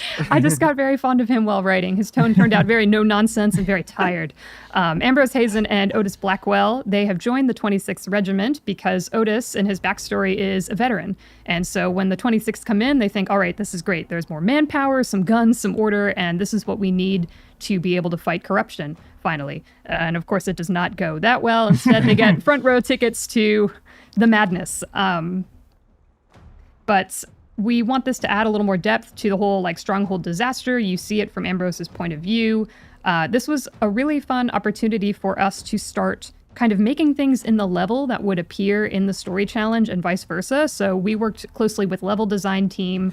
Like Ambrose will write about these altars and these rituals that Sergeant Riggins is putting on, and they're in the game. You've probably found them in the strongholds, like the guns arranged so nicely. That was also a fun moment when we were designing them. It was a concern if people would get confused if they saw guns used as dressing, and would they want to pick up the gun? And then Rohan and I looked at each other and we're like, let's let him pick up the gun. Yeah, just put it there, have one bullet in it. It's a little ritual that they did. And now you can interact with it if you want to. Free shot. Another thing we did was work really closely with live design, who worked super hard on the challenges. And we want to be able to bring some more theming into the challenges. So in the Regiment's Last Stand, you'll have some that work around using the balloon, extracting cargo with the balloon. And we want you to feel like you are kind of getting used to it along with Ambrose, right? Like he's a hunter in your bloodline. You guys can figure this out. Yeah, so why don't we actually look at them as well, all the rewards that people can earn? Yes. So the rewards for the story challenge, you will get 3 hunter skins, Ambrose Hazen Enlisted, Ambrose Hazen Officer, and Otis Blackwell Warhorse. Older players may recognize these skins. They are from way back, and now they have been re-added to the game. They've been reworked and polished, and you can have them for free via the story challenge. You'll also get the player profile title, Earn Their Stripes, and an Ambrose avatar and some progression rewards, as well as a new weapon skin and charm. Can we look at him? Yeah, why don't we? So, Yes. the interesting thing for the uppercut precision, which is my favorite regular uppercut skin, actually, so really happy to see this. Super cool. And then we also have the buckle up charm. Like 3 skulls. Yeah. That's good. Very cool. But why don't we talk about the premium story challenge as well, which is Let Us Pray. Yes, this one centers around the hunter Marrowhawk. She is connected to Skulltaker, and their backstory is that they hunt together for a while, and then they part ways. Their styles are too different, because Skulltaker likes his prey live, and Marrowhawk likes her prey super dead, like way too dead. And so we were inspired in creating her story by, one, her design. You'll see it on the next slide, but it's very huntress-y and has these kind of vulture motifs, these birds of carrion. And we thought this would be a great addition to the Road to Hell story because there's going to be, this is the time for battlefields, and that's where bodies go, and then that's where vultures go, and that's where Marrowhawk shows up. We were also really thinking about old Sergeant Riggins there eating the corrupted meat, force-feeding his comrades the Having a corrupted good meat. time, man. What you got against it? And we had to ask the question of what happens to you? Like if you're hunting in this area and you kill something that's corrupted and you eat that because you eat what you kill, what happens to you? And Marrowhawk is about to find out, and we're going to find out with her. And if you make it to the end, we've put in like a special little lore bit about the spider and its webs, if you can pass all the challenges and get there. But I will leave that for you guys to find. Absolutely. But let's look at the rewards and the hunter you were talking about as well. Yes, there she is. You will get her legendary hunter skin. You will also get a throwing spear equipment animation, eye on the target. And then you will get a Marrowhawk avatar, frame, and a badge for your player profile card. And of course, you do get some skins as well. So it's not just the throwing spear animation, but you do get the throwing spear as well. So Primer Promise. Mm-hmm. Super cool. And then the Baneful Snarl for the sparks. So it is for the variants that you see on this screen. All 3 variants. Yeah, so Silencer, the Scopey one, the Sniper. I'm really bad with the scope name. Scopey Sparks. Scopey Sparks. It's the new name. We're changing it. Officially, yeah. But yeah, you get all 3 of them.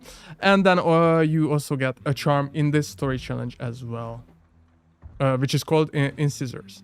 It's the first thing Marrowhawk ever killed, and now it's a charm. It's like what was it? How charming.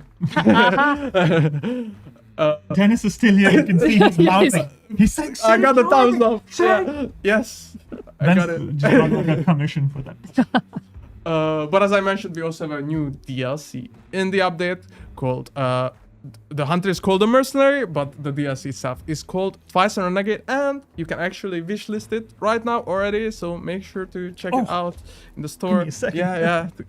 Thank you. We already have the first wishlist. Hell yeah. But let's talk about what's in it. Yes, so we will get the mercenary. Her backstory was actually another one inspired by the hunter design, where we saw this concept and the military camo, but she was a woman, and we realized, obviously in the US Army at the time, women were not combatants, but we decided we would go with another historical route, which is all of the accounts throughout history, through different cultures and time periods of women who disguise themselves as men in order to join up as combatants. And so that's what the backstory we went for. Miriam Conley, she joins the 26th Regiment back before they break away from the army. She's under Commander Whitlaw, and she leaves with him for their new mission. And she's one of the first people, once he starts getting paranoid and it starts really getting to him out there, to try and pull him aside and say, hey, this is not working. I don't like what this is bringing out in you, and to warn him that something is wrong here and something's wrong within the unit. And the corruption has just magnified his weaknesses as a leader. So instead of taking this feedback seriously, what he does is turn his gun against her. And so she deserts and she flees and just becomes a mercenary. She'll fight for herself now, and she's in a pretty good position with the rest of the independent hunters because she knows how the 26 works and can sell those secrets. And just to highlight it, that this DLC will also include the avatar for it, which is the actual first DLC that already includes an avatar, but we'll talk about all DLCs and their avatars just in a bit as well. But first, let's look at the other weapons included in the DLC as well. Yeah, so we have Unseen Reason, All those which Lebel is... lovers. Yeah. Dennis hinted it. Yes. Our Lebel stands. Come on, keep going. They love it. Then we have Mimicry's Mark, which is for the Sparks pistol and the Silencer variant as well. Really cool. And then you have the Knuckle Knife. You can run. You had a story for that as well. I just love this name. I want to shout out. I didn't write it, so it's not vain, but shout out to Amy. Great work, Amy. I love that in this name, when you say you can run, you always hear that voice continuing, but you can't hide. I thought that was good. Yeah, and with that, we are at the end of the DLC segment, and we will be talking about the player profile customization. But let's look at the DLC video first. And Devon, thank you so much for all the narrative and Thank the fun you. inside as well. It was so nice to have you on. Let's be here. See you guys. See you.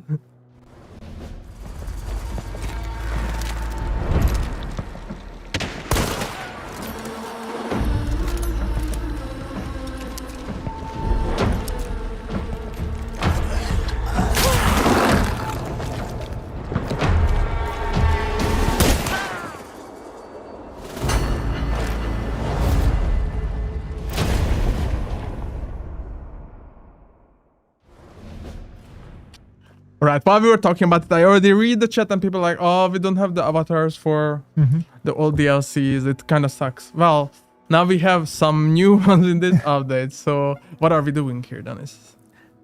First off, Benze. Yeah. Scopy Sparks. Dennis. It's real.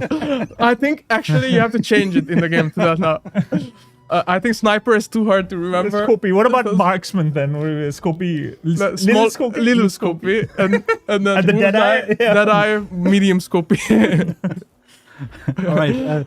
So player profile avatars. It's something that we've been talking about for a long time now. That we have this back catalog to fill up. Yes. Many of you guys waiting for getting finally access to the avatars of the hunters you play a lot. Obviously, once you do, that will add so much more meaning to the whole player profile cards for you, because you can express yourself, you can express with the same hunter, etc. So we're getting one step closer to that one. We're starting to fill up the backlog now, and with this update, we are having 22 DLC avatars that we're adding in one big batch. And the great thing is that if you own the DLC, well, you own the avatar right now. Then once the update is live, obviously. But like, you don't have to pay for them. They're basically part of the DLC packages now. And if you already own the DLC, you get access to them right away. You can equip them and have fun with them. And I think that's very, very important. Yeah, so it's 22 DLCs, but some have multiple hunters, so in total 25 hunters. Yeah. But yeah, let's take a look at them. And someone was like, Lilith, finally, maybe. Let's see. Maybe. Yeah. So that's the first batch here. Yeah. So we see like the Bone Doctor, the Weird Sister, the Phantom, Lorona's Heir, and the Researcher getting theirs. Finally, like that's the old school ones. Yeah. Super cool. Another rat. And then Dead Blessing, Shangui, the Revenant, the Ronin, Carter, Trick Shooter. Again, like really nice community picture with training on the field there, together with the Desert Rose one. Then Northstar, the Sovereign, the Prodigal Daughter, and Monroe. And again, shout out to Amy once again, because she was like, yes, Monroe. Maybe I need to switch my avatar finally. So I also love Monroe. But there's more. There is more. There's more. So many. So we're also getting the Reptilian, the Turncoats, the Reaper, Ghostface, the Angel of Death, Lilith, Yeah. Lady Lewis, the Ironclad, and the Mercenary, of course, being the new one. Hell yeah.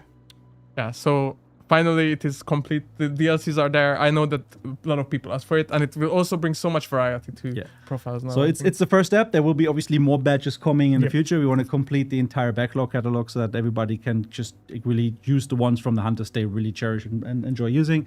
But step by step, with every update, we want to release more and more of those. Absolutely, and just in general for PPC, because I did see some questions about like, oh, but when can I get like a tracker for this? That's also something we are constantly working on, adding more and more. Yeah. We also added some with 2.8 already, so you can expect that in the future too.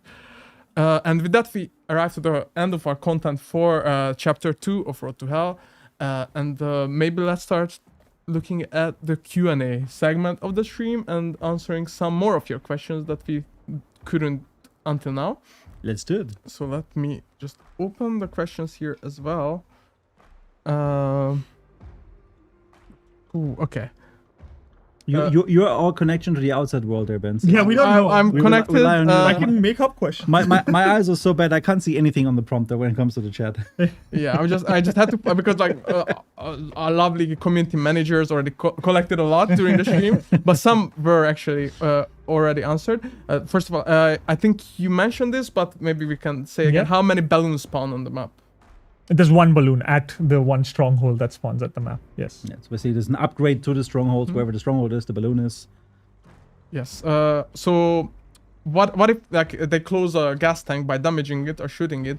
Can it be opened again, or is it like permanently damaged? Yes, as I mentioned, it can be. You can like prevent the gas flow by damaging it, but you can reopen it by doing the interaction again. It's really like the little like the crank wheels that we have on the doors, on the elevators and stuff like that.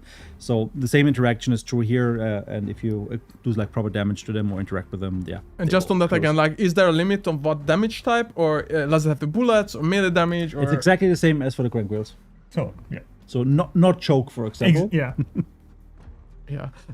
I see people asking again, like, oh, when I get Headsman or when I get Blackcoat. Again, as Dennis mentioned, we are expanding on that. More coming. They will be coming. Yeah. Our goal is to fill up that catalog sooner rather than later. Yes. Okay. Wow. So many questions. It's.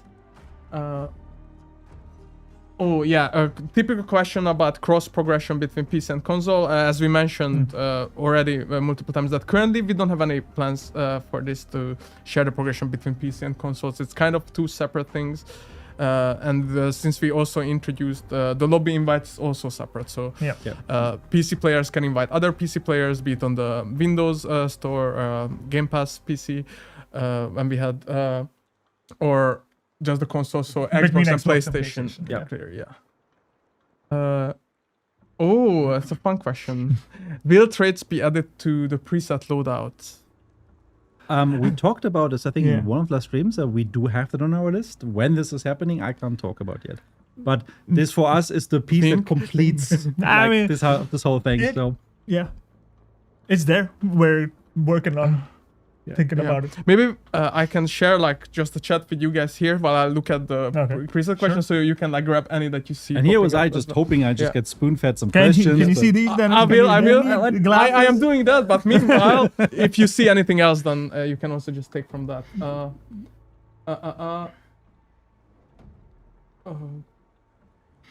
Crytek, will there be a bug fix for fast fingers with a cavalry anytime soon? Yeah, that's one of the bugs we have on the list.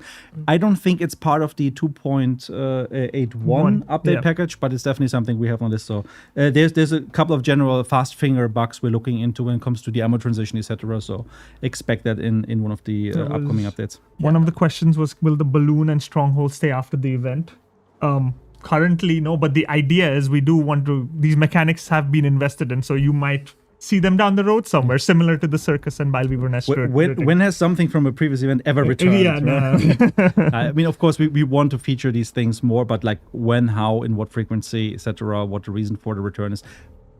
Now they're there. Now we want to use them. The event is to celebrate them. What comes after, we talk about after. I see a question that I can already answer about the mercenary DLC hunter being too difficult to spot, maybe like we had with Kane on a Hezman, and we actually put a lot of effort into making sure that that's not the case. So, for example, brightening the hood a bit to make it outfit, and they are always tested in different environments, different lighting settings to make sure that. We've basically established a process based on our learnings from this one, and we call it the Kane or Kane not initiative. Basically, like every hunter that we create that has like a darker tone, darker hue, camouflage sometimes even on them, we ensure that there are some contrasting pieces to them so that we can embed them in the environment, we can test them. So with the was it the Headsman, Kane, and some of the others, I think we've kind of learned a lot in terms of what's important to make sure that they work. Obviously, some hunters might still be better than others. Yeah, like some of them are actually very much like dressed up and intentionally very easy to spot. Others are a bit more subdued, but you do have enough options in general, and none of them should be completely hidden. I have a question for the data side that we had towards the beginning of the C from Misa Hani. So is the weapon data only bounty hunt, bounty clash, or is it mixed? Yeah, that's the question. So is it like just overall, or is it like a specific game mode?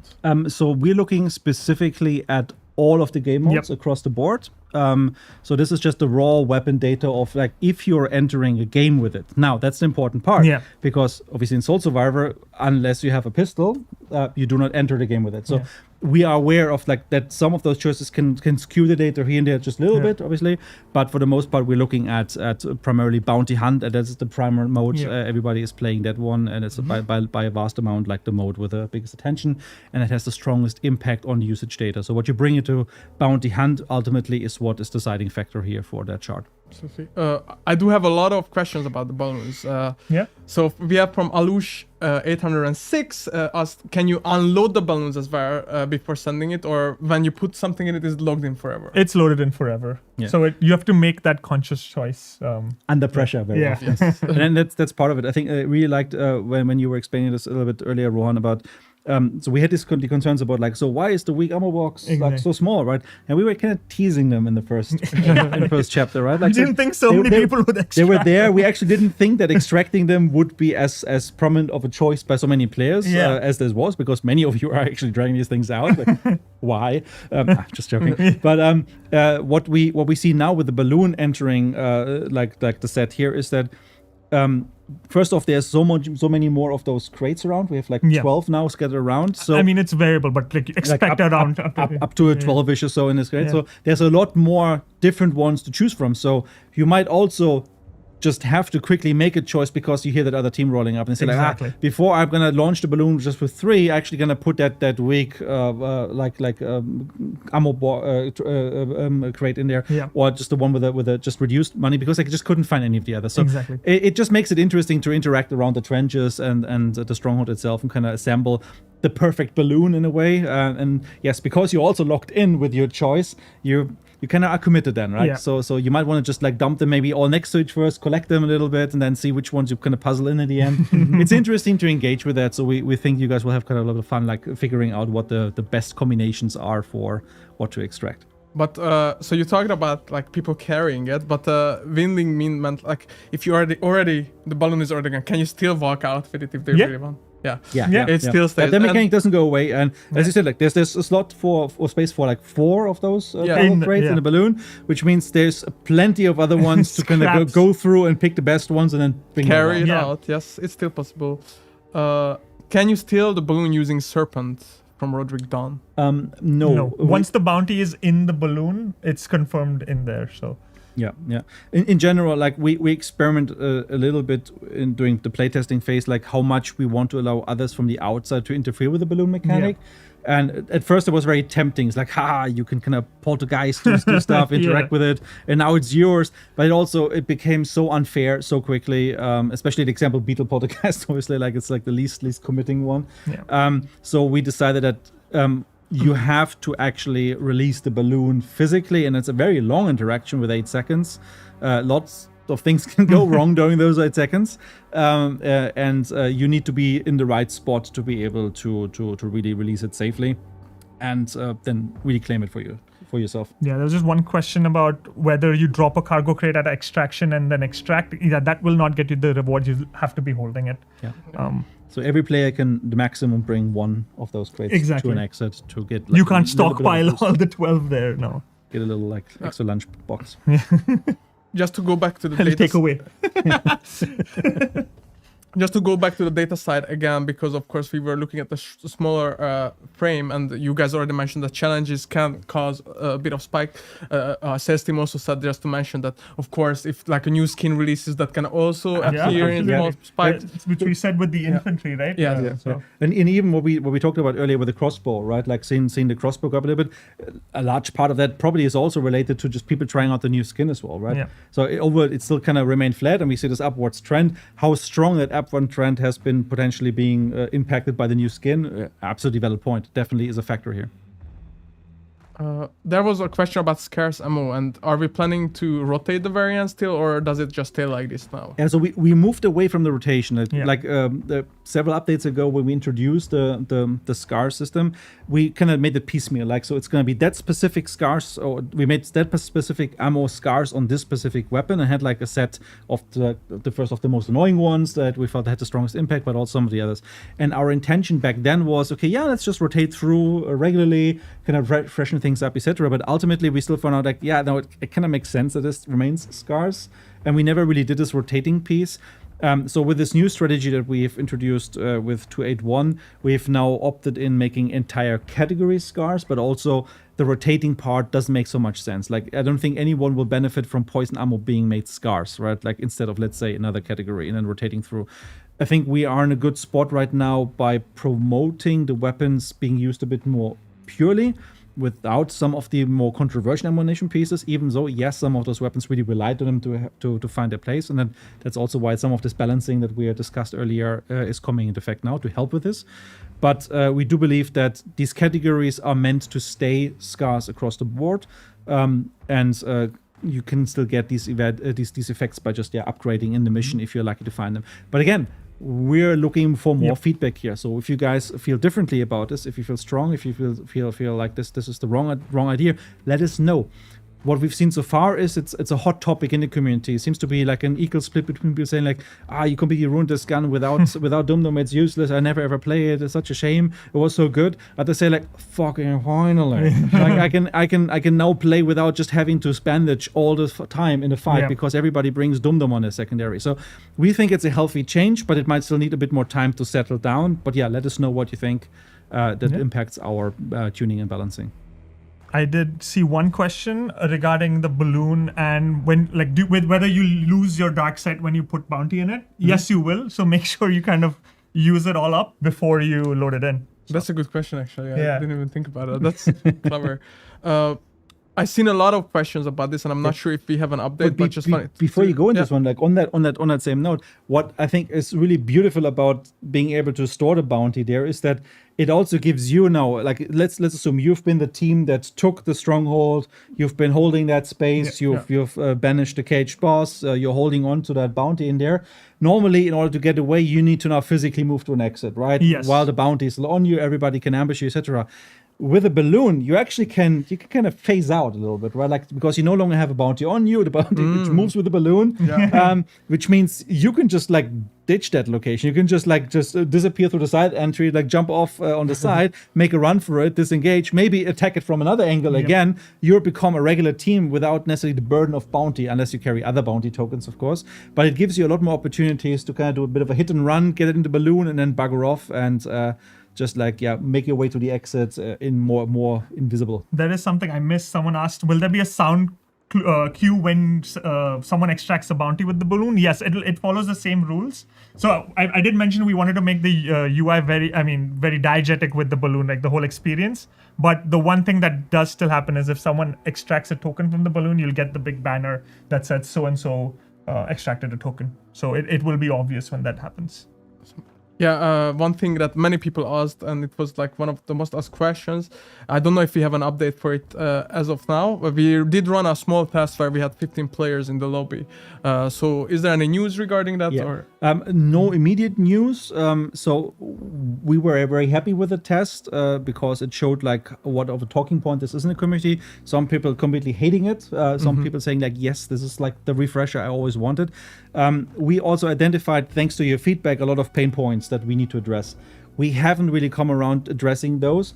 Our plan is that we want to do another test, but I can't announce when, whether it's going to still happening this year or sometime next year, where we want to have at least a few of those pain points being removed, kind of see, measure the temperature, and then decide on next steps. But there is nothing immediate on it, but it's still very much on, like, we haven't discarded it, but we want to make it right if it ever happens, and therefore we want to first fix the pain points to ensure it gets like a fair review, because clearly there were some pieces in there that upset people, rightfully so, and we don't want that. And that's why your feedback is so important to see this kind of thing. Yeah, exactly.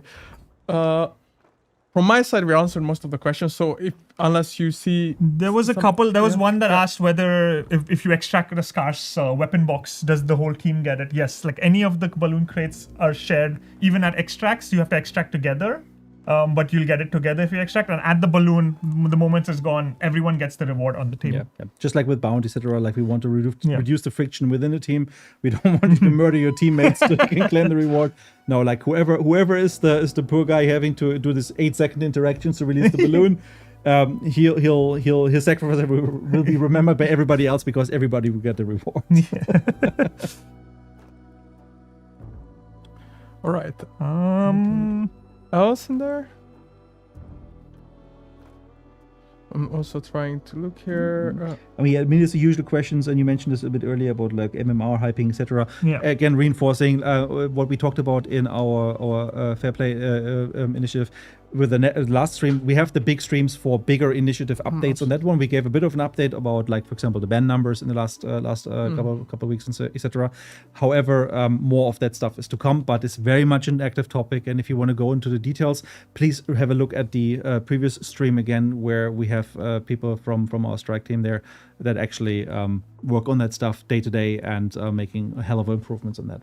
Absolutely. There's a VOD on YouTube as well, which is super easy to find, just the whole stream. And it's right at the beginning, so very easy to see. An important mention, the Steam Summer Sale just started, so you can get some lovely discount on Hunt and many of his DLCs too. Join the Bayou. It's a very good time to join indeed. Especially with this awesome Chapter 2 coming out next week as well. Yeah. Sweet. And of course, people ask when the DLC releases. Again, it's on wish list now, and it will release alongside the update. I guess before we just one more question, because I want to reiterate this. People asked, do you get the rewards after you extract the balloon and die? Yes, you do. That's the kind of the main calling card for it, right? Like, you can yellow the balloon. Yeah. You still get those rewards. Actually, like my question for that. Yeah. So is when you launch the balloon, does that count already as extracted, or do you have to like wait until it like disappears? No, it counts at the moment. Yeah. Because this is also where everybody would see the banner that the bounty has left and extracted. So and I'd see from 2 compounds. So you can die right after that. Like you're done. Everything from that point on is just like to kind of send it off in the distance. You can get mowed down by the maxim. I mean, so people have rightly asked, well, can you not just shoot it down? I mean, if you were to apply real world physics, yes, of course you could. However, from a gameplay balancing perspective, we want it to not be something that you can deny. Like if you worked really hard for getting the balloon filled up and actually against all odds managed to kind of release it, it getting shot down by just someone sitting with incendiary bullets and saying, no, you don't, it would be super frustrating. So yeah, absolutely, we want you to get those rewards, and therefore, no, you cannot destroy the balloon, even if it is unrealistic, as much as I hate that word.